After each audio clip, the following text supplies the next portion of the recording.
सवाल है लो क्या है। जवाब है लो एक है। सवाल है हम यहाँ क्यों इकट्ठा हुए हैं। जवाब है हम यहाँ हमारे अनंत रचयिता का ध्यान एवं उनसे प्रार्थना करने के लिए इकट्ठा हुए हैं।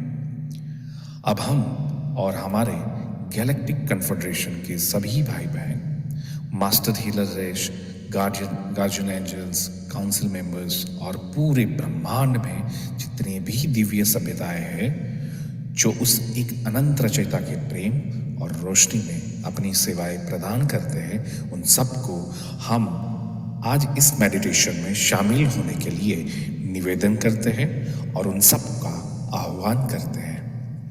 आज हम सब मिलकर जितने भी लोग आज मेडिटेशन कर रहे हैं उनको, उनके परिवार को और सभी सदस्यों को और वो सभी परिजनों को जिन्हें वो प्रोटेक्ट करना चाहते हैं, उन सबको हम अनंत रचयिता के प्रेम और रोशनी से शुद्ध करते हैं और उस सभी लोगों के आसपास और उनके घरों के आसपास उस अनंत रचयिता के प्रेम और रोशनी का एक बहुत बड़ा सुरक्षा घेरा बनाते हैं, जिसमें किसी भी प्रकार के विचार या व्यक्ति जो सिर्फ खुद की सेवा में कार्यरत हो, उन सभी व्यक्ति या विचारों को इस घेरे में आने से बिल्कुल प्रतिबंधित करते हैं, क्योंकि लो एक है। नमस्कार। नमस्कार दोस्तों। लॉ ऑफ वन यानी एक का कानून या एक का ज्ञान, यह उसका 23वां सत्र है जो कि फरवरी 11, 1981 को रिकॉर्ड किया गया था। दोहराया जाता है कि इस किताब द्वारा दी गई समस्त जानकारियां आप जान भी सकते हैं, मान भी सकते हैं, सिरे से खारिज भी कर सकते हैं, नकार भी सकते हैं, क्योंकि यह आपकी फ्री विल है जो अनंत रचयिता द्वारा आपको दी गई है। एक बात और कही जाती है कि लॉ ऑफ वन सभी के लिए पूरी तरह से फ्री है। यदि कोई इकाई या व्यक्ति इसको निजी स्वार्थ के लिए इस्तेमाल करे तो यह उसकी व्यक्तिगत जिम्मेदारी होगी। इसी के साथ साथ यह भी कहा जाता है कि कोई इस एक के कानून किताब को अपनी भाषा में दूसरों से साझा करना चाहे तो वह कर सकता है, क्योंकि यह भी उसकी फ्री विल है। आगे बढ़ते हैं दोस्तों। जैसा कि रॉ हमेशा कहते हैं, हम रॉ हैं। हम आपका उस अनंत रचयिता के प्रेम और रोशनी में स्वागत करते हैं।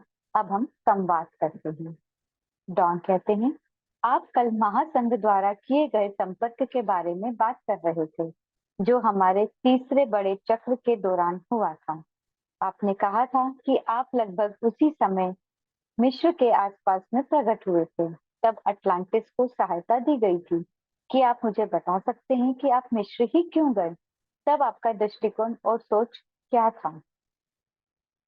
रॉ कहते हैं, जिस समय की आप बात कर रहे हैं उस समय कुछ लोग ऐसे थे जो बाज के सिर वाले सूर्य देवता हॉक हेडेड सन गॉड की पूजा करते थे, जिसे हॉरस के नाम से जाना जाता है।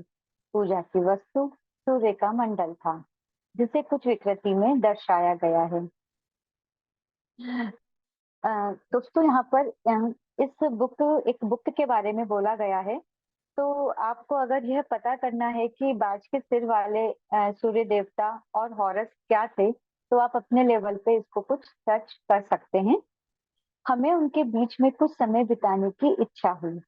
उनकी सोच को स्कैन करने के लिए, शायद उनकी खोज के लिए कोई तीव्र रुचि हुई जिसमें हम बिना उनकी आजादी का उल्लंघन किए मदद कर पाए। हमने देखा कि उस समय उनके समाज में तथाकथित धार्मिक विश्वासों में काफी विरोधाभास था और इसीलिए हमारे कंपनी के लिए उपयुक्त आह्वान यानी कि कॉलिंग हमें नहीं मिली और इसीलिए उस समय लगभग 18,000 वर्षों पहले हम बिना कोई कार्यवाही किए वहां से चले आए। दोस्तों उनका कहना है कि उस समय के जो संत थे या उस समय ये लोग जब आए तो वहां पर आपस में बहुत विरोधाभास था। लोगों की सोच में, लोगों में आपस में धार्मिक चीजों को लेकर, सब चीजों को लेकर बहुत विरोधाभास था। तो वह रॉ के जो मेंबर्स यहाँ पर कांटेक्ट करने आए वह उनका आजादी का उल्लंघन किए बिना वहां से चले गए, वह रुके नहीं। डॉन कहते हैं, जब आप मिस्र के आसमानों में प्रकट हुए थे तो क्या लोगों ने आपको देखा था? रॉ कहते हैं, हाँ यह सही है। डॉन, उन्होंने क्या देखा? रॉ कहते हैं, उन्होंने क्रिस्टल संचालित घंटी अर्थात बेल के आकार का विमान देखा, मगर इससे उन पर कोई प्रभाव नहीं पड़ा, क्योंकि उनका दृढ़ विश्वास था कि इस दुनिया में कई चमत्कारिक चीजें होना एक आम बात है, जिसमें कई देवी देवताओं का अलौकिक घटनाओं पर शक्तिशाली नियंत्रण होता है। दोस्तों, ये जो घंटी आकार के विमान थे, इन्हें क्राफ्ट कहा जाता है, इन्हें क्राफ्ट कहते हैं और इनको बेल क्राफ्ट के नाम से बोला जाता है। पर उनका कहना है कि जब लोगों ने देखा तो उन्हें ऐसा विशेष प्रभाव नहीं पड़ा इनको देखने के बाद, क्योंकि उनको लगा कि ये कोई चमत्कारिक, कोई मिरेकल चीज है और हमने देखी है, क्योंकि हम अध्यात्म में हैं और हमें दिखी है तो कोई बात नहीं। उनके लिए इस सब चीजों का कोई ऐसा खास प्रभाव नहीं पड़ा। डॉन कहते हैं, क्या आपका आपका अदृश्य रहने के बजाय दिखाई देने का कोई खास कारण है? तो रॉ कहते हैं, हाँ यह सही है। डॉन, तो क्या आप हमें बता सकते हैं क्या कारण था? रॉ कहते हैं, हमें दिखाई देना ठीक लगा, क्योंकि इससे ज्यादा कुछ फर्क नहीं पड़ता, क्योंकि लोगों का ऐसा मानना है कि भगवान के पास में ऐसी शक्तियां होती हैं। तो अ, अगर उन्होंने ऐसा कुछ देखा तो उन्हें ऐसा ही लगा कि कोई ईश्वरीय शक्ति है और हमने उस चीज को देखा है, इसलिए हमें लोगों को हमको अगर लोग देख पा रहे हैं तो हमें उसका कोई ज्यादा फर्क नहीं पड़ा। डॉन कहते हैं, अच्छा, तो फिर उस समय पर आपके मिश्रवासियों से कोई संपर्क नहीं किया? क्या आप इन्हीं प्रश्नों के उत्तर दोबारा दे सकते हैं जो मैंने अभी अभी पूछे थे? लेकिन आपके मिश्रवासियों से संपर्क करने के आपके अगले प्रयास के संबंध में। रॉ कहते हैं, अगला प्रयास थोड़ा देर से हुआ था और ये एक लंबे समय की अवधि के बाद हुआ। हमारे प्रयासों का केंद्र एक निर्णय था कि आपके लोगों के बीच भाइयों के रूप में चलने का प्रयास करने के लिए पर्याप्त बुलावा अर्थात कॉलिंग आए। दोस्तों, उनका कहना है कि पिछले सत्र में हमने देखा था कि रॉ ने बोला था कि हमारी दो शर्तें हैं, अगर वो दोनों शर्तें पूरी होती हैं तो हम तुम्हारे भाई बहन बनके तुम्हारे बीच में आने को तैयार हैं। तो रो का कहना है कि यह चीज हुई, पर काफी लंबे समय के बाद हम लोग पुनः आए। हमने इस योजना को शनि ग्रह के परिषद के सामने रखा और अपने आप को इस प्रकार की सेवा, अनमुख घुमक्कड़ों अर्थात वॉन्डर्स के रूप में प्रस्तुत किया, जो जन्म लेने की प्रक्रिया के बिना सीधे आंतरिक स्तरों पर उतरते हैं।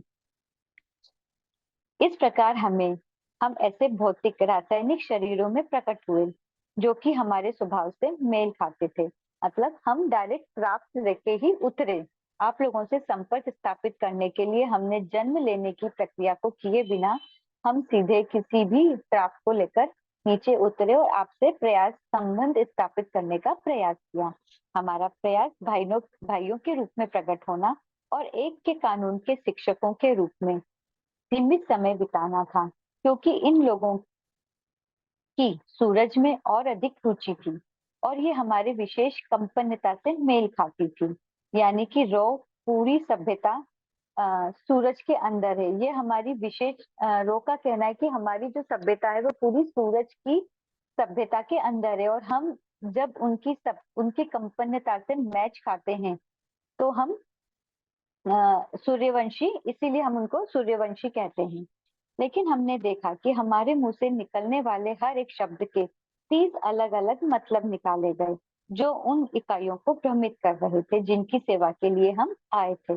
और कुछ ही समय में हम वहां से निकल गए और ये समझने की कोशिश करने लगे कि उन लोगों को किस प्रकार से उन लोगों की सेवा की जाए जिन्हें हम अपनी प्रेम और रोशनी देने आए थे। रो का कहना है कि जो भी हम कोई बात कहते थे, क्योंकि हमारी कोई भाषा स्पेसिफिक नहीं थी, हम सिर्फ इमेजिनरी पर ही बात करते थे, सिर्फ थॉट टू थॉट बात करते थे, पर हमारी जो भी बात कही जाती थी उसके अलग अलग मतलब अलग अलग लोगों के द्वारा निकाले जाने लगे, जो कि लोगों को अलग अलग रूप में भ्रमित कर रहे थे। तो हम वहां से निकल के बाहर आ गए और हम ये समझने लगे कि अब किस प्रकार से आप लोगों की सेवा की जाए, प्रेम और रोशनी जो हम देने आए थे उसे किस तरह से आप तक पहुंचाया जाए। हम में से जो अटलांटिस के संपर्क में थे, उन्होंने पिरामिड के उपयोग से हीलिंग की संभावनाओं की कल्पना की।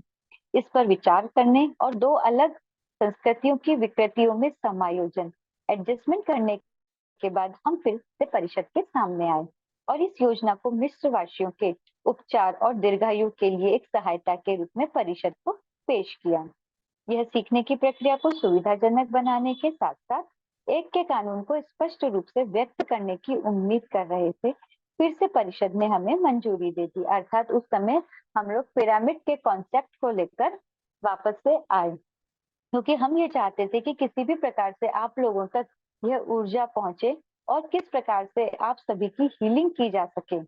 यह विचार को उन्होंने परिषद के सामने रखा। लगभग 8,500 वर्षों पहले हम दोबारा आपके ग्रह के विचार रूप के क्षेत्र में लौटे और कुछ वर्षों तक इस बात पर विचार किया कि इन पिरामिड को उचित तरीके से कैसे बना सकते हैं। शुरुआत में लगभग 6,000 वर्षों पहले गीजा का महान पिरामिड बनाया गया। इसकी वास्तुकला हमने अपनी सोच में ही रची थी, जैसे कि हमने पहले के सत्रों में दोस्तों देखा था कि किस तरह से इसकी वास्तुकला को उन्होंने अपनी इमेजिनरी थॉट में रख के इसे एक साक्षात रूप दिया था। इसके बाद कई और पिरामिड लगभग 1500 वर्षों तक वही के स्थानीय सामग्रियों के द्वारा बनाए गए। कहने का तात्पर्य यह है कि जब इन्होंने इस तरह के पिरामिड बनाए, उसके बाद भी वहां के स्थानीय लोगों ने स्थानीय सामग्रियों के द्वारा बहुत सालों तक इसी तरह के पिरामिड बनाते रहे। इसी बीच क्रिस्टल द्वारा दीक्षा और उपचार की जानकारी दी जाने लगी।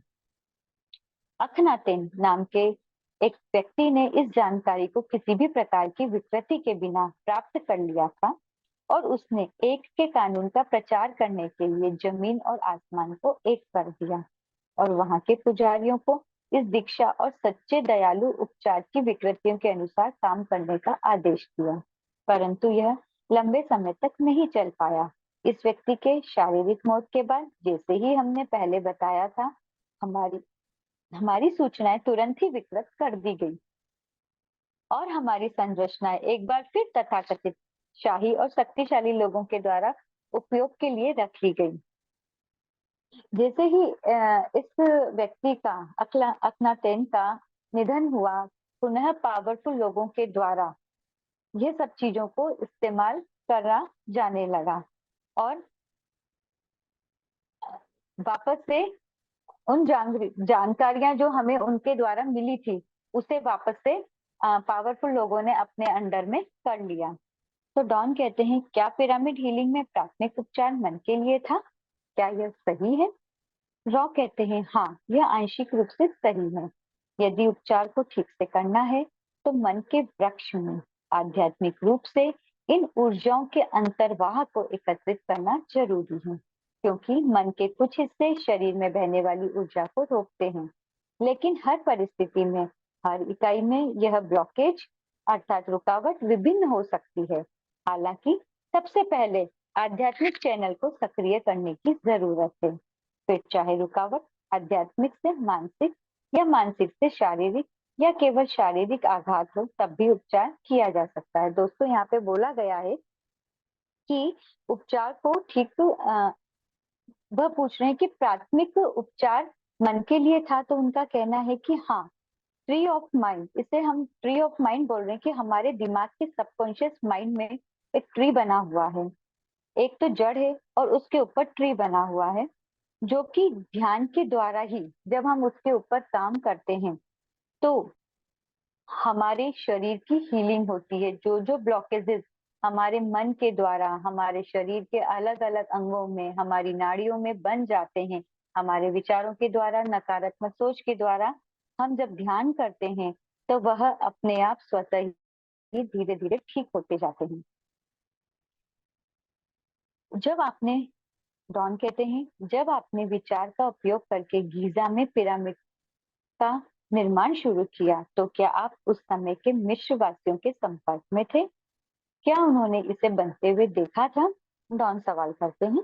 तो रॉ कहते हैं, उस समय हम लोगों के निकट संपर्क में नहीं थे वो, हम अपना काम करने के लिए उस विशेष स्थान पर पर्याप्त ऊर्जा की मांग का जवाब दे रहे थे, अर्थात उस स्थान पर जहाँ पे उस पिरामिड का निर्माण हो रहा था, वहां पे जो भी एनर्जी चाहिए थी, हम उसका जवाब दे रहे थे किसी न किसी माध्यम से। हम टेलीपैथी के माध्यम से या किसी न किसी गाइडेंस या इंट्यूशन के माध्यम से अपने विचारों को उन तक पहुंचा रहे थे। हमने उन सभी को विचार भेजे जो हमारी जानकारी चाह रहे थे। पिरामिड का इस तरह से प्रकट होना बड़े आश्चर्य का विषय था। हालांकि हमने इसे इस तरह से बनाया था कि उस समय के महान वास्तुकार कहलाने वाले एक इकाई के धरती पर जन्म लेने के समय के साथ मेल खा रहा है। यहाँ पे हमने एक थोड़ा सा इस तरह से किया कि जब एक महान वास्तुकार, एक शिल्पज्ञ, जब उसका जन्म धरती पे हुआ, हमने उसी समकालीन में उस पिरामिड का निर्माण किया, ताकि यह बोल सकें कि यह पिरामिड किसके द्वारा बनाया गया। इस घटना के कारण इस इकाई को बाद में देवता बना दिया गया। दोस्तों, उस जमाने में कोई मैथमेटिशियन था जो कि लोगों ने सोचा कि उसी ने ही इस पिरामिड को बनाया होगा। आगे चलकर उसका नाम हमें बताएंगे रॉ। और रॉ ने टेलीपैथी के द्वारा उसको सारी इंफॉर्मेशन दी, उसके दिमाग में डाली और फिर उसने उसको एक आउटपुट के रूप में एक रूप दिया। डॉन कहते हैं उन्होंने उस देवता का नाम दिया था, डॉन कहते हैं हाँ, इमोथेप का नाम दिया था। डॉन, शुक्रिया। तो क्या यह पिरामिड की रचना जिस उद्देश्य से की गई थी, क्या वह सफल रही? मेरा यह मानना है कि इनका मूल उद्देश्य हीलिंग का था, जो मुख्य रूप से असफल रही। क्या यह सही है? पिरामिड की संरचना क्यों की गई थी? क्योंकि उस समय उद्देश्य था उसमें पिरामिड में बैठ के हीलिंग की जाए, परंतु डॉन का कहना है कि वह असफल रही। क्या यह सही है? रॉ कहते हैं हम आपको ये याद दिलाना चाहते हैं कि हम दुख के भाई और बहनों में से हैं। जब उस दुख से मुक्ति पाकर यदि किसी एक को भी उस रचयिता के दर्शन हो जाते हैं, तब असफलता की कोई धारणा नहीं रहती।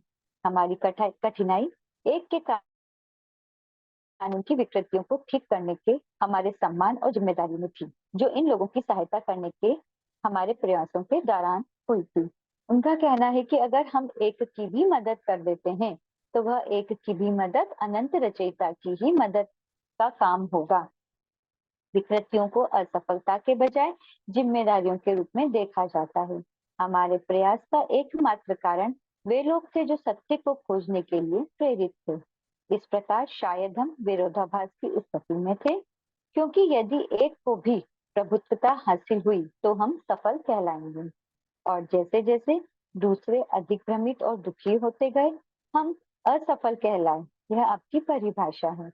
हम तो सेवा करने की कोशिश में ही लगे हुए थे। हम आपको उस अनंत रचयिता के प्रेम और प्रकाश की ऊर्जा में छोड़कर चलते हैं, सुख और शांति में छोड़कर चलते हैं। आदरणीय मेरे दोस्तों, आदरणीय।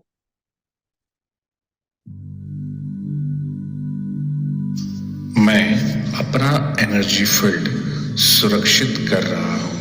मैं अपना ऑरा लॉक कर रहा हूं।